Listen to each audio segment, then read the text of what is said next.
Bonjour à toutes celles et à tous ceux qui m'écoutent, qui me suivent, ceux qui ont découvert cette chaîne YouTube.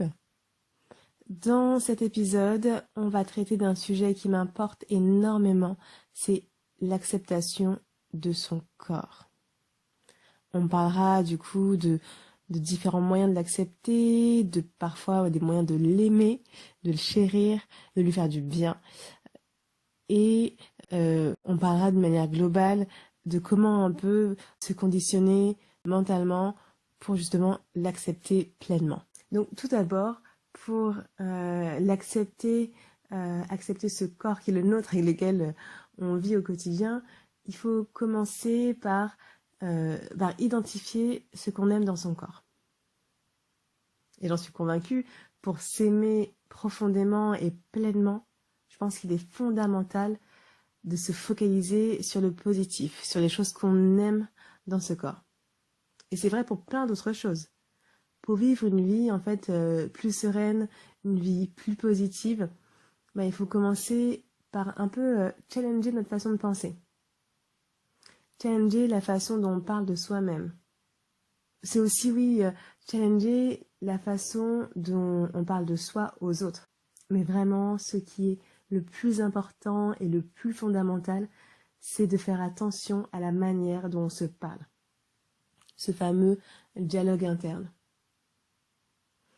Parce que ça va peut-être vous sembler insignifiant de dire parfois « Oh putain, je suis trop conne, j'y arriverai jamais, je sais jamais comment faire, je trouve jamais les bons mots, je suis nulle, je fais jamais rien de bien. » Donc ça, on peut le dire à soi-même, on peut le dire parfois en couple, avec des amis, avec des proches. Et je pourrais prendre plein d'autres exemples. Et ces petites phrases qui vous semblent si insignifiantes, elles ont un impact énorme sur vous. Vous comme moi, on fait des erreurs. Mais au lieu de dire je n'y arriverai jamais, je suis trop nulle, je suis trop conne ou autre, dites plutôt par exemple j'aurais pu faire les choses différemment. J'apprends de mes erreurs. Et n'oublions pas que nos erreurs, elles nous déterminent pas du tout. Gardons en tête qu'on peut d'ailleurs apprendre de ses erreurs, même ce mot erreur, moi c'est un mot que je n'aime pas utiliser, c'est des expériences.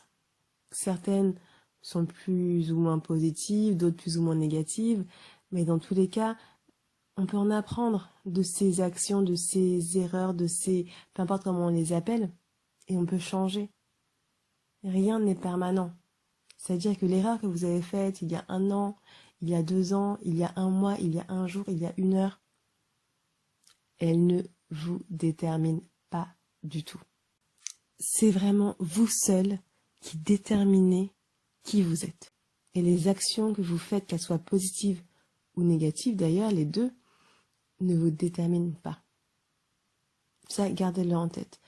Gardez aussi en tête que rien n'est permanent. Tout peut changer. Et la personne que vous avez été, comme je dis, il y a 1 an, 6 mois, plus ou moins, peu importe qui elle était, ce qui compte, c'est la personne que vous êtes aujourd'hui et celle que vous êtes en train de façonner pour devenir la personne que vous voulez vraiment être demain. Et donc, pourquoi je parle de ce fameux langage interne? Parce que je le répéterai sans doute très souvent à travers ce podcast, c'est que nos pensées créent notre réalité. Si vous pensez sans cesse que vous êtes moche, que vous êtes trop grosse, que vous êtes trop petite, que vous avez des fesses trop plates, que vous avez des bras trop gros, que vous avez des cheveux trop je ne sais quoi, peu importe les choses que vous dites, sont votre réalité. Et c'est pour ça qu'il est fondamental de faire attention à ce fameux langage interne et comment on parle de soi avant tout. Et dans un second plan, comment on parle bien sûr de soi aux autres et comment on laisse les autres parler de soi. Mais ça, on pourra y revenir. Donc le premier point sur lequel je voulais vraiment insister, c'est que vos pensées créent votre réalité. Faites attention à ce qui se passe dans votre tête. Le deuxième point que je voulais aborder, donc c'est lié au premier, le fait de penser positivement, de penser du bien de soi, et bien, le deuxième point, c'est traitez-vous comme vous traitez les personnes que vous aimez profondément. Je le répète parce que cette phrase, elle est très très importante. Traitez-vous comme vous traitez les personnes que vous aimez profondément. Je ne sais pas si vous êtes arrivé dans le passé d'avoir pas de réponses, mais plutôt deux options à choisir. La une et la deux. On va qualifier, même si j'aime pas ces termes, la première de bonne, de positive, et la deuxième de mauvaise, de négative. Eh bien, parfois, si vraiment vous ne savez pas, mettez-vous dans les baskets d'une personne que vous aimez, ou de plusieurs personnes que vous aimez. De personnes que vous aimez vraiment, vraiment profondément. Eh bien, moi, par exemple, je vais prendre l'exemple de mes neveux. Je pense que c'est les personnes que j'aime le plus sur cette terre. Eh bien, je me dis à la place de tel ou tel neveu, je me mets dans ses baskets et je me dis, mais qu'est-ce que j'aimerais qu'il ou qu'elle fasse? Et vous verrez que la bonne, entre guillemets, réponse, eh ben, elle apparaît naturellement.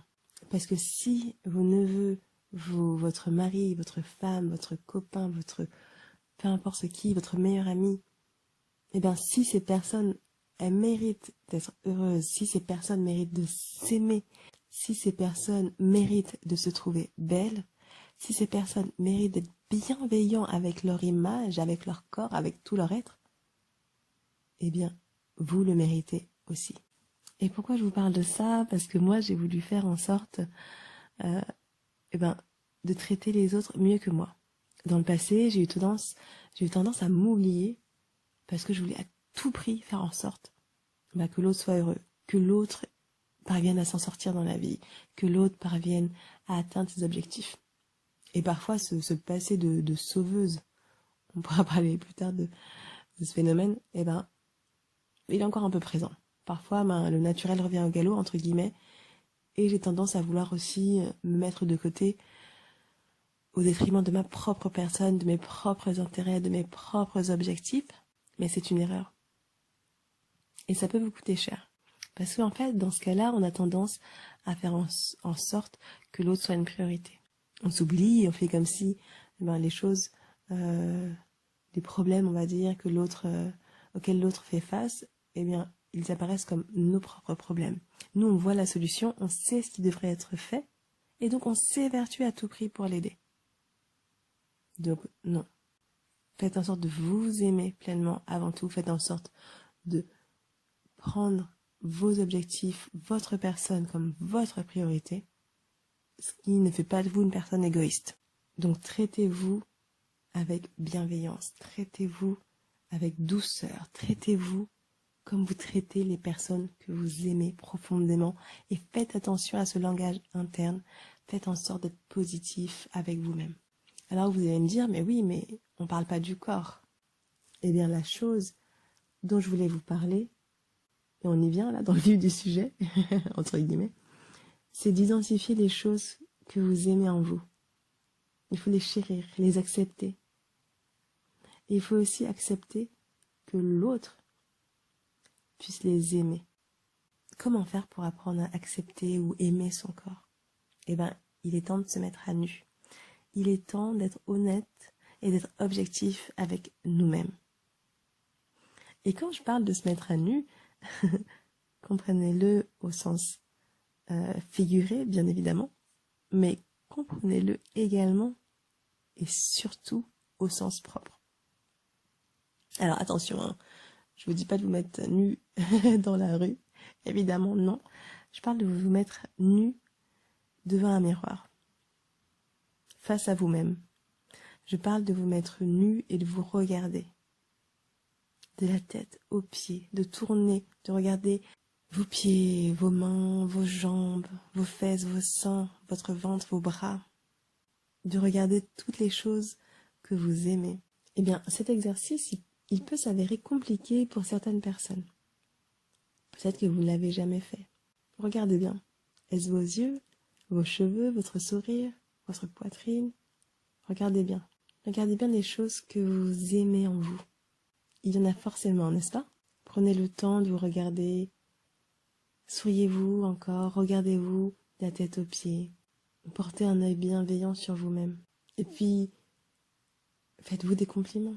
J'adore mon sourire, mes yeux sont magnifiques, mes fesses sont superbes, je suis hyper sexy, j'ai des mains gracieuses.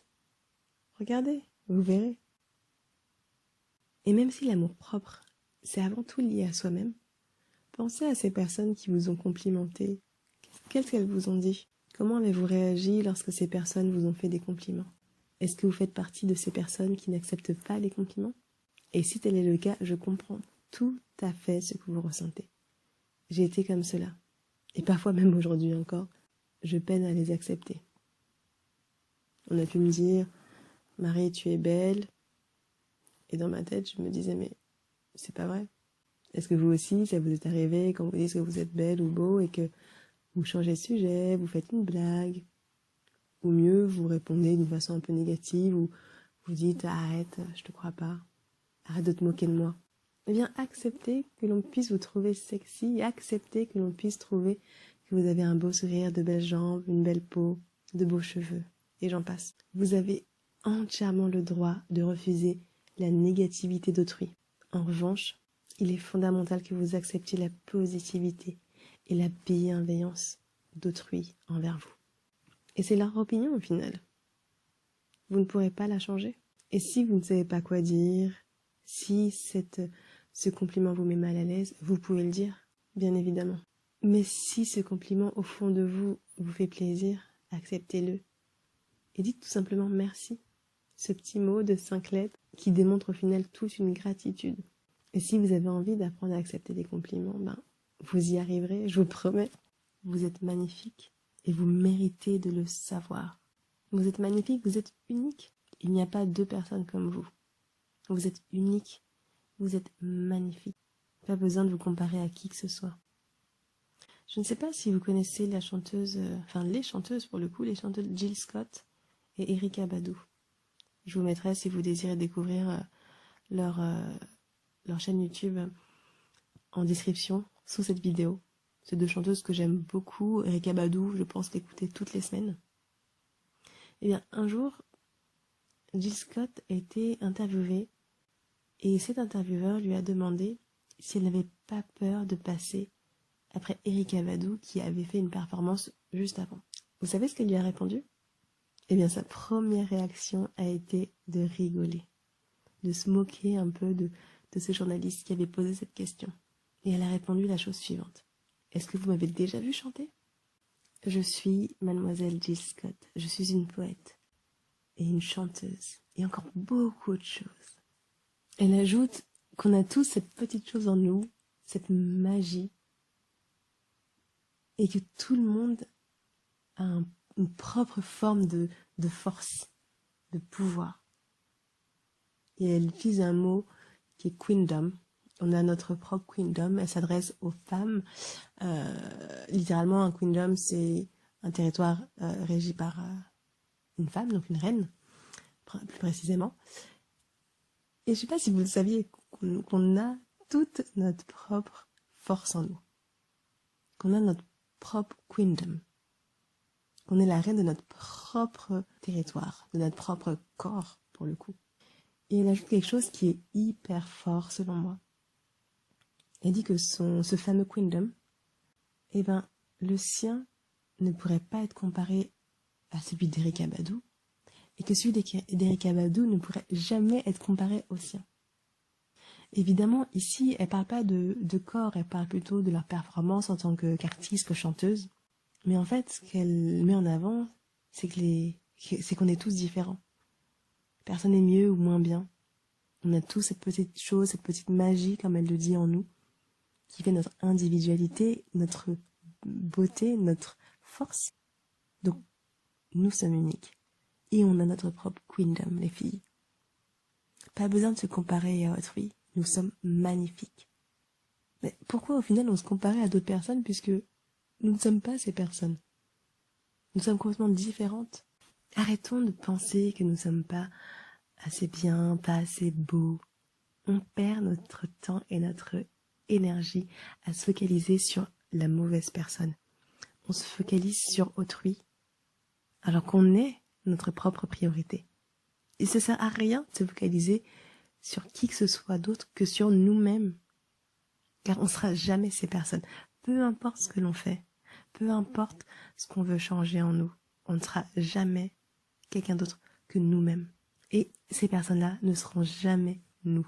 Focalisons-nous sur les choses qui sont positives, ces choses que l'on a en nous, notre propre beauté, nos propres atouts. Et si vous vous demandez comment arrêter de vous comparer, focalisez-vous sur vous-même. Et au lieu de penser aux choses que vous n'avez pas, pensez aux choses que vous avez, que vous aimez, que vous acceptez en vous. Et si vous voulez vous sentir mieux en prenant du poids, en perdant du poids, en vous musclant, en prenant plus soin de votre peau, de votre alimentation, eh bien faites-le. Mais dans tous les cas, n'oubliez pas de pratiquer de la gratitude pour ces choses que vous avez, qui sont belles et qui vous définissent. Vous n'êtes pas parfait. Personne ne l'est d'ailleurs. Vous le savez. Alors chassez cette idée qui vous pousserait à l'atteindre à tout prix, cette perfection.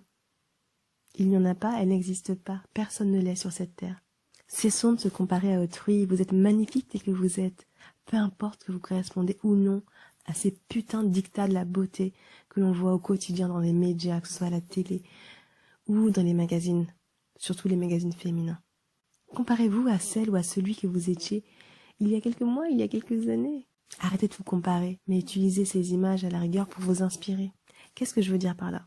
Je le répète, dans tous les cas, on est unique. Dans tous les cas, on ne sera jamais ces personnes que l'on suit sur les médias sociaux.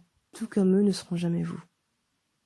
Donc, en effet, au lieu de se comparer, on peut utiliser l'autre comme une inspiration. Vous avez envie d'avoir les cheveux plus bouclés, vous avez envie de muscler les bras, vous avez envie de vous assouplir, pourquoi pas? Inspirez-vous des parcours d'autrui pour arriver à votre objectif propre.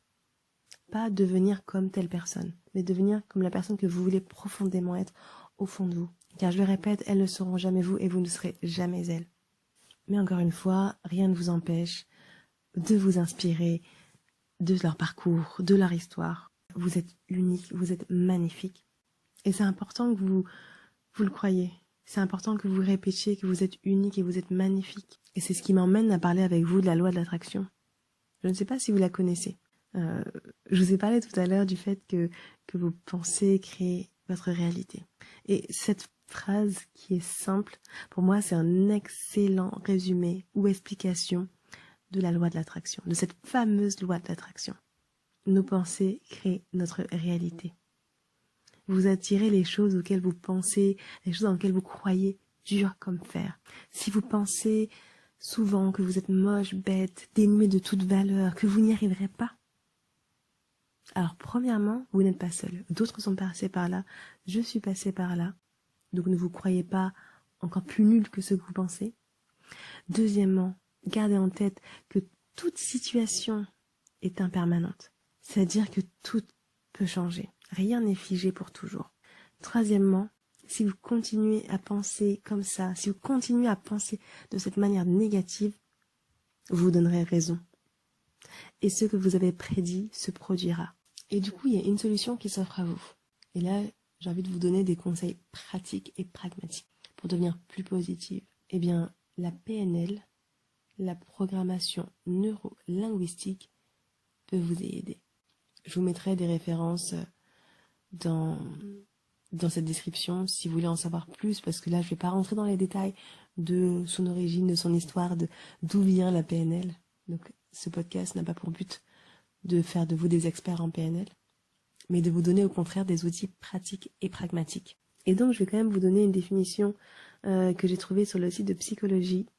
Je m'étais jamais vraiment intéressée, en tout cas dans mes souvenirs, à comment l'expliquer. On m'a fait découvrir des techniques dans le passé, notamment quand j'étais à Londres, dans les années 2006-2007, mais j'ai pas eu à l'époque cette curiosité de me dire, mais en fait, qu'est-ce que c'est? Sur le site de psychologie, j'ai trouvé la définition suivante. La PNL, c'est un ensemble de techniques de communication et de transformation de soi qui s'intéressent à nos réactions plutôt qu'aux origines de nos comportements. Donc, pour un peu expliquer cela, c'est qu'on ne va pas s'intéresser au pourquoi. Pourquoi je pense cela de moi. On va vraiment s'intéresser au fait qu'on ait cette négativité en nous, aux conséquences au final, et on va essayer de les challenger. On va essayer de les transformer à travers notamment la communication. Et donc pour vulgariser un peu ce qu'est la PNL, la programmation neurolinguistique, on va comparer notre cerveau à un ordinateur. Et tous les virus qu'on peut avoir dans cet ordinateur, en fait, sont nos pensées négatives. Ça va être aussi des paroles négatives qu'on a à l'égard de nous-mêmes ou des autres, et même les paroles et pensées négatives d'autrui à notre égard. Ça, c'est tous les virus qui attaquent notre ordinateur, notre cerveau. Et donc, la PNL, ça va être une restauration de l'ordinateur, de notre cerveau. Et ce système de restauration, il va installer des antivirus. Et en PNL, il y a beaucoup d'antivirus. Les ancrages, les affirmations positives, l'hypnose, le re-imprinting, la visualisation. Il y en a encore plein d'autres. Et dans de prochains épisodes, je tâcherai de parler justement de différentes techniques. Et vous verrez qu'en PNL, il y a de nombreux outils qui sont puissants et qui vont vous aider à reprogrammer et bien sûr à protéger votre ordinateur, qui est le cerveau. Et dans notre cas, de l'acceptation, voire de l'amour de son corps, je pense à 2 pratiques qui permettent d'être plus positif et de changer sa manière de penser. Évidemment, il y a d'autres solutions. Et attention, il ne s'agit pas d'un quick fix, pas de remède miracle, pas de recette magique. Et pour certains, c'est des techniques qui pourraient prendre plusieurs mois ou plusieurs années peut-être. Et je tiens aussi à préciser que tout ce dont je parle dans ce podcast, ça n'exclut pas, bien sûr, d'aller consulter un spécialiste. Le but ici, c'est de mettre en place de nouvelles habitudes, de changer durablement votre façon de penser. Et j'ai testé et j'approuve ces 2 techniques. La première, c'est remplacer des pensées négatives par leur inverse. La seconde, c'est écouter, lire et ou écrire des affirmations positives. Au sujet de la première, est-ce qu'il vous arrive parfois d'avoir des idées parasites sur vous-même? Est-ce que parfois il vous arrive de dire du mal de vous-même, de votre corps? Est-ce que vous avez tendance à répéter ces idées noires et elles finissent par vous pourrir la vie? Peut-être d'ailleurs que vous n'avez jamais pensé à ça. Vous n'avez jamais essayé d'analyser vos pensées, si elles étaient positives, négatives, récurrentes, ponctuelles. Alors pour savoir si vous avez entre guillemets trop de pensées négatives, vous pouvez tenir un journal sur lequel vous écrivez vos pensées négatives. Faites bien attention à noter le jour, l'heure. Écrivez en toute sincérité votre pensée. Écrivez également ce qui l'a provoqué, si vous arrivez à vous en rendre compte. Vous pouvez même écrire les choses que vous ressentez. Ce journal vous permettra de vous rendre compte de vos pensées. Vous pouvez bien évidemment écrire les pensées positives. N'écrivez pas uniquement les pensées négatives. Mais c'est pour faire un peu sur 1 semaine, sur 10 jours, ou 2 semaines par exemple, ou plus si vous avez envie, un comparatif de ce qui se passe dans votre tête. Pas la peine de prendre toutes les pensées qui vous viennent à l'esprit, vous pouvez prendre celles qui sont fortes, qui vous impactent le plus, que vous ressentez dans votre chair. Mais je pense que c'est un exercice qui permet d'ouvrir les yeux sur ce que l'on ressent. Et une fois que vous vous êtes rendu compte de votre façon de penser, vous pourrez enfin challenger. Mais la première étape, c'est se rendre compte déjà de comment vous pensez, à quel moment, ce qui le provoque. Mais la première étape, c'est déjà se rendre compte que parfois, on a trop de pensées négatives. Par exemple, si vous voulez perdre du poids ou prendre du poids, et à ce sujet, vous dites régulièrement « je n'y arriverai jamais ». Si par exemple, vous voulez, pour aimer davantage votre corps ou l'accepter, faire plus de sport, et que vous voulez vous remettre à la course à pied, vous voyez que faire du sport pour vous c'est compliqué, et vous répétez « je suis trop nulle, je n'y arriverai jamais ». Dès que ces pensées surviennent dans votre tête, pensez automatiquement à l'inverse. J'y arriverai, je suis capable d'y parvenir, je suis pleine de ressources. Et je ne sais pas si vous avez remarqué, j'ai pas dit je ne suis pas trop nul. Je n'ai pas utilisé de négation.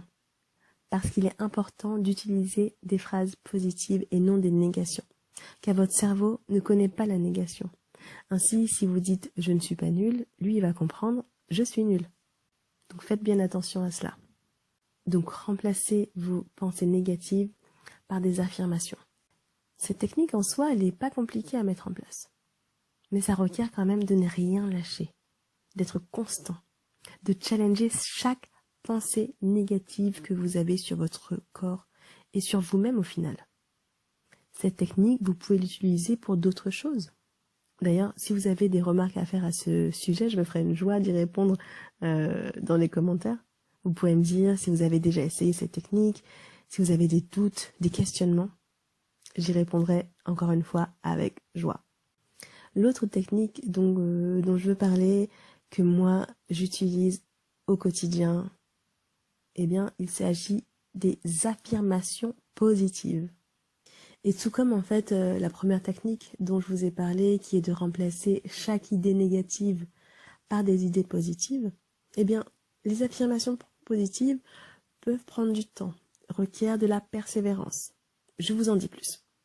Alors, pendant au minimum 3 semaines, je dis 3 semaines car c'est le temps qui est requis pour mettre en place de nouvelles habitudes.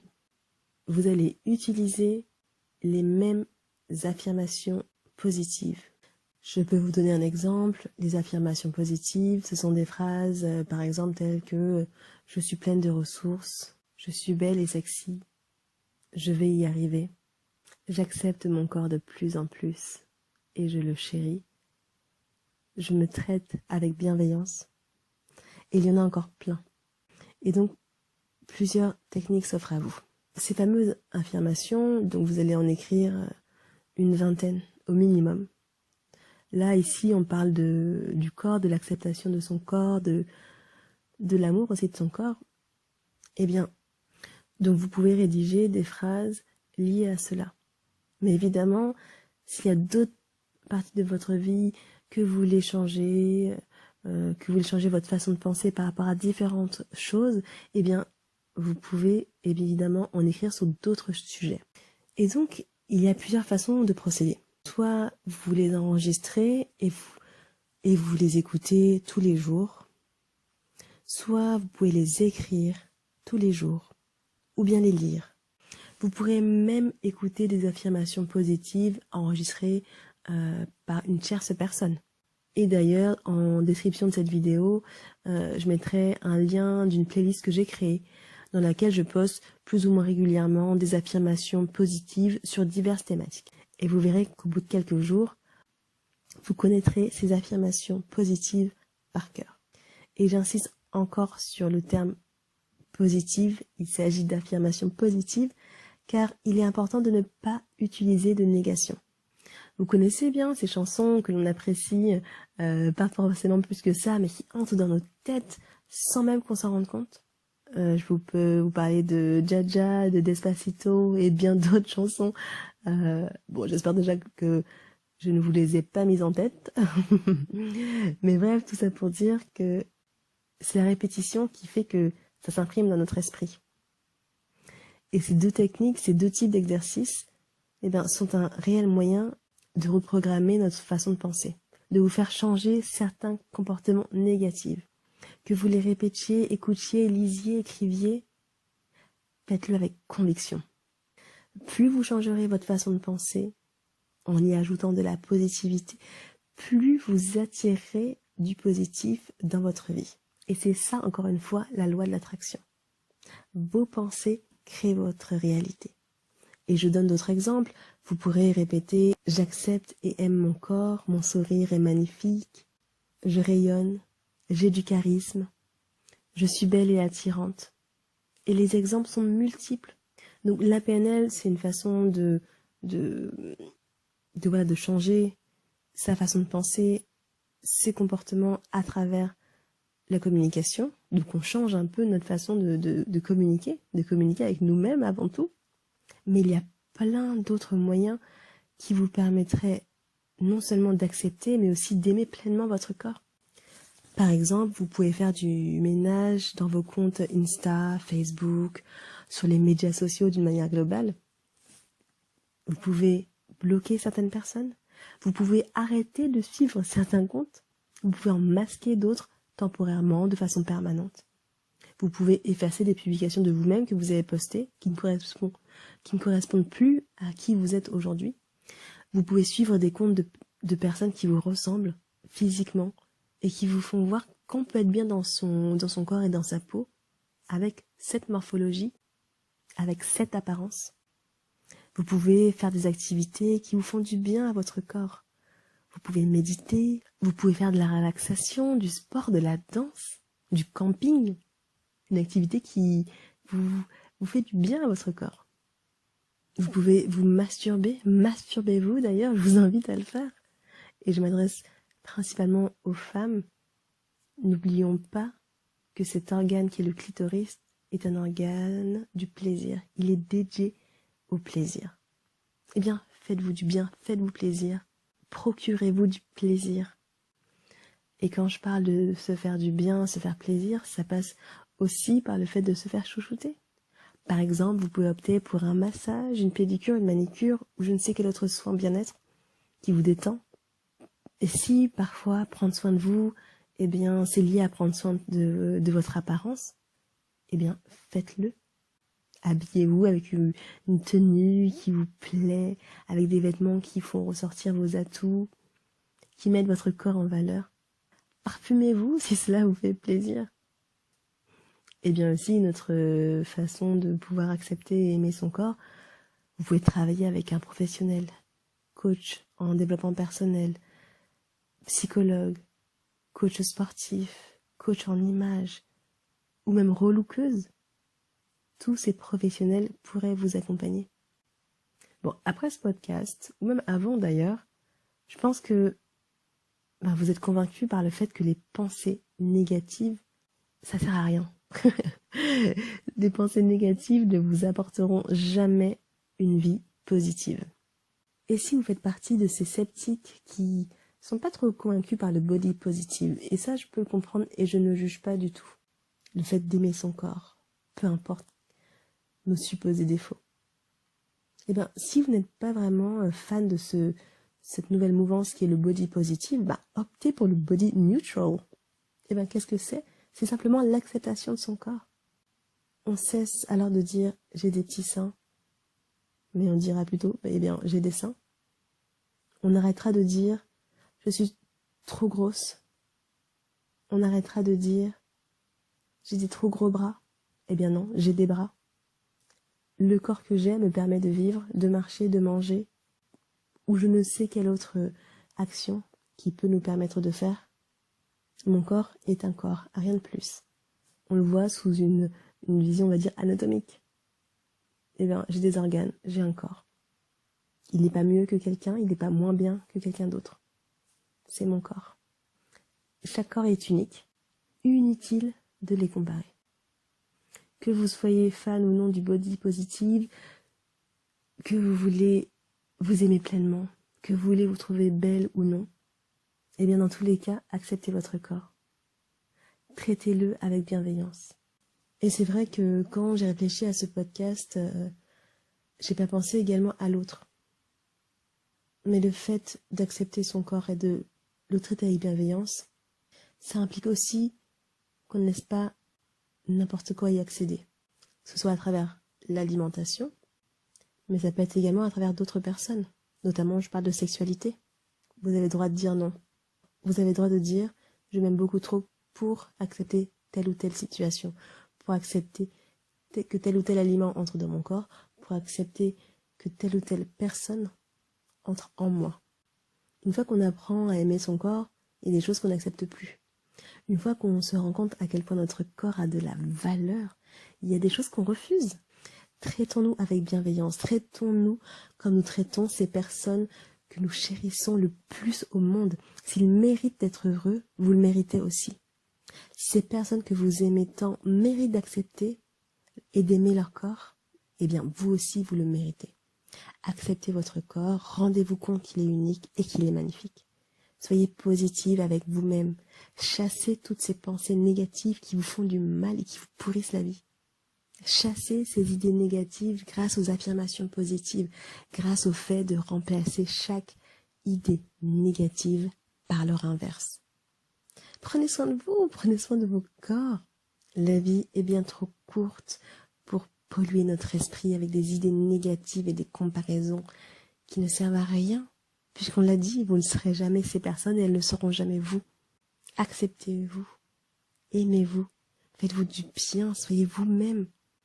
Et comme disait Oscar Wilde, soyez vous-même, les autres sont déjà pris. J'espère que vous avez aimé ce podcast. J'espère qu'il vous aidera d'une manière ou d'une autre. Si vous avez des remarques à faire, eh bien faites-les. Faites-les sous cette vidéo. Moi j'ai hâte d'enregistrer un prochain épisode et j'ai hâte d'entendre vos retours, vos réactions. Je vous envoie tout plein de love et énormément de bonnes ondes. Prenez soin de vous. Bisous.